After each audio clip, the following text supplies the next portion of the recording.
Dargie brāļi un māsas, sirsnīgi sveicu jūs visus jaunajā gadā un arī ar Kristus piedzimšanas svētkos.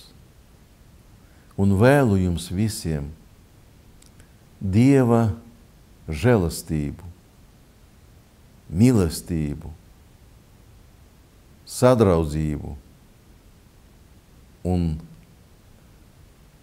labu veselību visiem, izturību, sadraudzību Kristu, lai mēs visi mīlētu Dievu, mīlētu cilvēkus, ne tikai savas tuvākos, bet visus, jo visi mēs cilvēki esam viena tēva dēla bērni. Un Kristus pats saka, ja jūs mīlat mani un izpildat manus baušļus, tad jūs esat mani brāļi un mani draugi.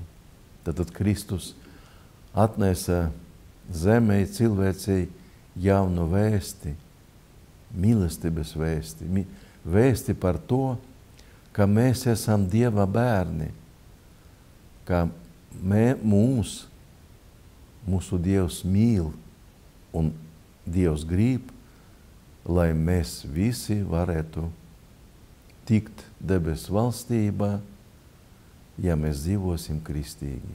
No sirds sveicu jūs visus un Dieva svētība, lai būtu pāri jums visiem.